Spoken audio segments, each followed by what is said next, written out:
right, that's the opening bell on this Wednesday morning. Our opening bell coverage is brought to you by PIMCO. We want to dive into some of the individual movers here, especially with not as much movement on the top line for the major averages. Novavax really catching our eye when we came in this morning. That company has been making or trying to make an experimental COVID-19 vaccine. And now Politico is reporting that there is going to be a delay potentially in registering its candidate with the FDA because of what Politico says are inadequate purity levels. Now, Novavax out with a statement saying it's on track to submit its emergency use authorization and that it is not seeing any delay here. It's going to happen, it says, before the end of 2021. But investors, Brian Sozzi, they're selling that thing. Yeah, really quickly, Julie, going back to what you were just saying on earnings, I encourage everyone to check out China. Really be focused on China, all things China in earnings calls moving forward here. What P&G said yesterday on its earnings call with China, pretty disturbing, and I think that slowdown we're starting to see, it's starting to pick up. But on Novavax here, the analysis is very simple. When you're a biotech company that is unproven and you can't get your product to market, you're going to get hammered on any slight bad news, and that's what you're seeing from Novavax here. It has commitments with the U.S. and key players overseas to get their COVID-19 vaccine into the arms of human beings to help the pandemic, but they can't get it done. And I think you're obviously seeing the market reaction accordingly.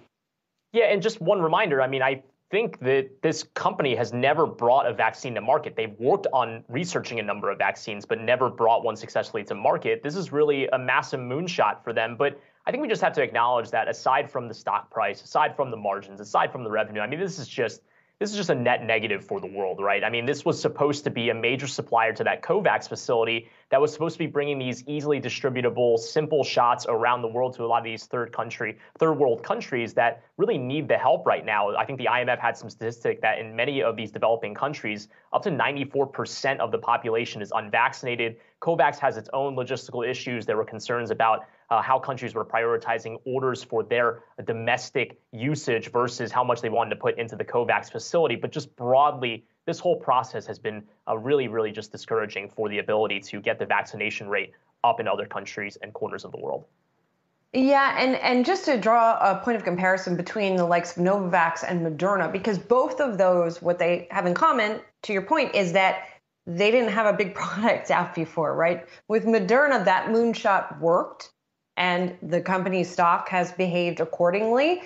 However, Novavax is not using that mRNA technology, I don't believe, for its vaccine candidate. So that is one point of differentiation, in addition to the fact that they have not yet come out with their vaccine candidate. Let's move on to some others in the medical community that have reported earnings this morning. Biotech giant Biogen coming out with its numbers. A lot of attention here, of course, on its controversial Alzheimer's therapy, which was approved, but there are doctors who have said they will not administer it to patients because of its sort of cost-benefit analysis, if you will. And the company says sales of that drug were $300,000 in the quarter, which is relatively low. Medicare has not yet decided whether it's going to cover it. Overall, though, Biogen did raise its financial guidance for the full year, Brian Sozzi.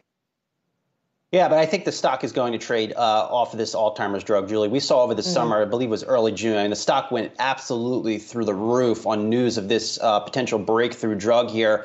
And if those sales are going to disappoint, in large part because I believe it costs $56,000, if those sales are going to disappoint, if that uptake is going to disappoint, Biogen stock at least could give back a lot of those gains that were made back in the summer moving forward.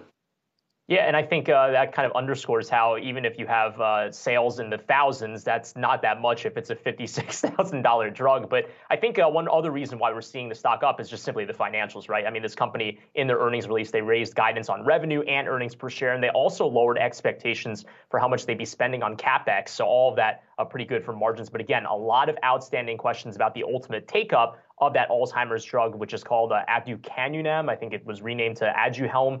Not bad for pronunciation, by the way. I just want to point that out. Give myself a pat on the shoulder for that one. But also there's Vumerity, I think we have to point out here. It's a multiple sclerosis treatment that they've also been leaning on as well. So it's not like it's just that one line of revenue that they're leaning on here. Their MS treatment drugs have also been very important to the company as well. Yeah, massive company with a lot of products there. But just like Biogen, Abbott Labs is another that's out this morning.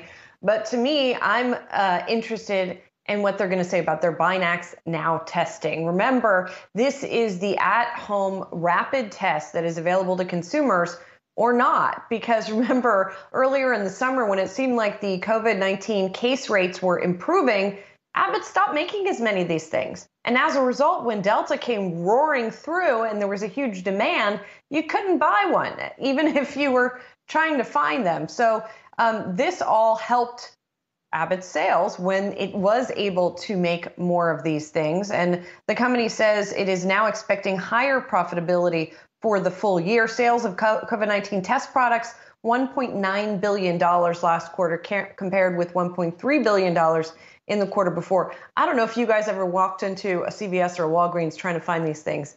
It was not easy for quite a while.